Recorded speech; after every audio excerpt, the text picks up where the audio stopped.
कांग्रेस प्रदेश अध्यक्ष गोविंद डोटासरा पर मदन राठौर ने किया पलटवार। कांग्रेस सरकार ने कई ऐसे निर्णय किए जो व्यवस्था पर सही नहीं है। ग्राउंड पर तो काम किए नहीं, आनन फानन में स्कूल खोल दिए। मदन राठौर ने कहा, कांग्रेस ने बच्चों का जीवन खराब करने का निर्णय था। समीक्षा में हम लोग ग्राउंड तैयार करेंगे। आप पहले कक्षा के बच्चों को सीधे 5वीं कक्षा में डालोगे तो कैसे पढ़ेगा? इस मामले में हमारी कमेटी विचार करेगी, निर्णय करेगी। हमारे टाइम बाउंड कैलेंडर जारी किया है, कब करना है ये हमारी सरकार तैयार कर रही है। परीक्षाओं का कैलेंडर जारी करने वाले हैं। केंद्रीय रोजगारों का लाभ आम जन को दिलाना चाहते हैं। राइजिंग राजस्थान के बाद हमने तय किया है, एक निवेशक के साथ सक्षम अधिकारी लगेगा, जैसी जरूरत लगेगी सुविधा देंगे। देखिए, कांग्रेस सरकार ने कई ऐसे अप्रासंगिक निर्णय किए जो व्यवस्थित नहीं है। जैसे अब इंग्लिश मीडियम की स्कूलें खोली और उसमें एडमिशन 6ठी क्लास से शुरू करवाया। अब ग्राउंड तो तैयार हुआ नहीं। बेसिक जो ABCD से शुरू करना चाहिए प्रारंभ से, वो तो उन्होंने तैयारी की नहीं और आनन फानन में केवल वाहवाही लेने के चक्कर में और ऐसी इंग्लिश मीडियम की स्कूलें खोल दी। न तो कोई इंफ्रास्ट्रक्चर दिया, न कोई अपॉइंटमेंट्स किए प्रोफेसर्स के, लेक्चरर्स के, कुछ भी नहीं किया। केवल सीधा ये कर दिया और वहाँ पर हिंदी मीडियम बंद हो गया। जहाँ इंग्लिश मीडियम की घोषणा करी, वहाँ जो बच्चे 5वीं तक तो जो हिंदी मीडियम पढ़े वो कहाँ जाएंगे?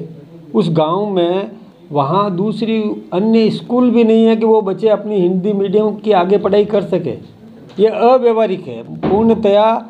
एक मैं कहूँ कि वो जो एक क्षणिक मतलब ऐसा निर्णय ले लेना जिस पर कि गंभीरता से चिंतन मनन नहीं किया, ऐसे काम कर दिए। कांग्रेस ने कई काम किए, गहलोत सरकार ने कई ऐसे काम किए कि जिसमें उन्होंने पूरा गंभीरता से विचार नहीं किया। करना होता तो प्रारंभ से करते। कोई भी विद्यालय करो, इंग्लिश मीडियम हम भी पढ़ाते हैं। हमारे विद्यालयों में प्रारंभ से ही इंग्लिश सब्जेक्ट पढ़ाया जाता है, जिसमें उसका और आधार तैयार होता है बच्चे का। जब बच्चे का आधार तैयार होता है, वहाँ इंग्लिश पढ़ाने वाले शिक्षक हैं वो पढ़ा रहे हैं, ठीक बात है ना। अब पूरी स्कूल का आप इंग्लिश मीडियम कर दो तो बाकी तो शुरुआत से तो किया नहीं और एकाएक कर दो तो वो बच्चा फिर हतोत्साहित हो जाता है। बच्चे का जीवन बर्बाद करने का षड्यंत्र था ये।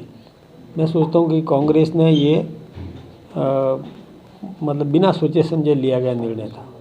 मदन जी होगा समीक्षा में ये है कि ग्राउंड तैयार किया जाए, बच्चे को प्रारंभ से ही, पहली क्लास से ही, शुरुआत से ही तैयार किया जाए तो वो विद्यालय चलेगा।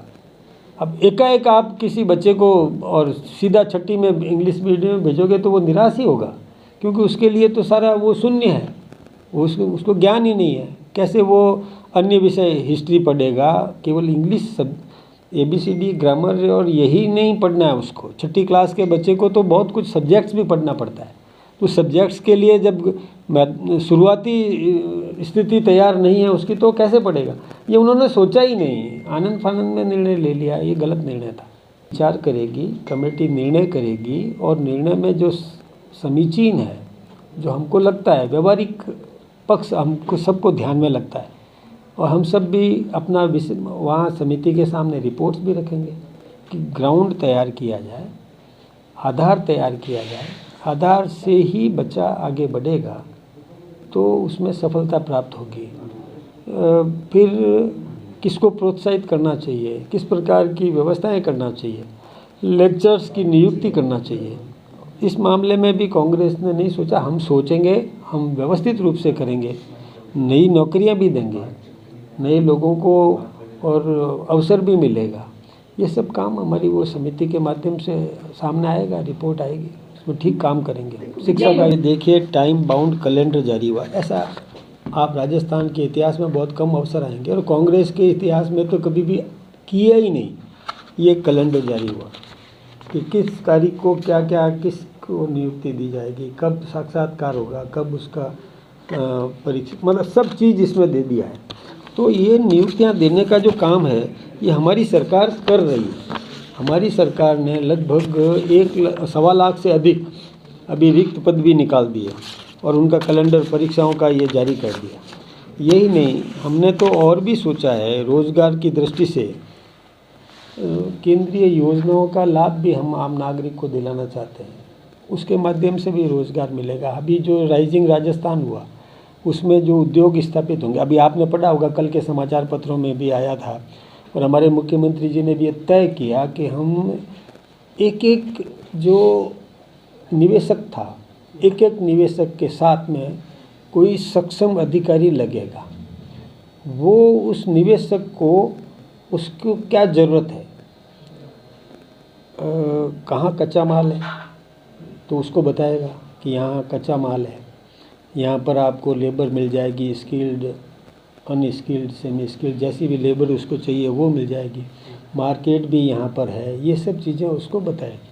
फिर उसको ज़मीन चाहिए तो ज़मीन बताएगी कि कहाँ पर ज़मीन, मान लो उदाहरण के लिए कि उसको सोलर का वो उसमें लगाना है, तो हमारी कहाँ ज़मीन किस क्षेत्र में जहाँ पर कि उस अच्छी ऊर्जा मिलेगी, किरणें मिलेगी, ज़मीन हमारी जो कृषि योग्य नहीं है, ऐसी ज़मीन उसको दिखा देंगे तो वहाँ से, और नज़दीक में उसका जो बिजली ग्राह्य करने की क्षमता जहाँ पर होगी, स्टोर करने की, विद्युत बैंक बोलते हैं इसको, कि वहाँ पर विद्युत ले लो और यहाँ विद्युत दे दो। ऐसी व्यवस्था हमने की है कि उद्योग आपका जयपुर में लगा है, आपने विंड एनर्जी जैसलमेर में लगा दी है, तो जैसलमेर में आप बिजली दे सकते हैं और जयपुर में बिजली ले सकते हैं। ये विद्युत बैंक हमने शुरू किए, ये कोई कम बात नहीं है। बैंक है ये विद्युत बैंक, जिसमें कि आप कहीं भी पैदा करो और कहीं भी काम में ले लो।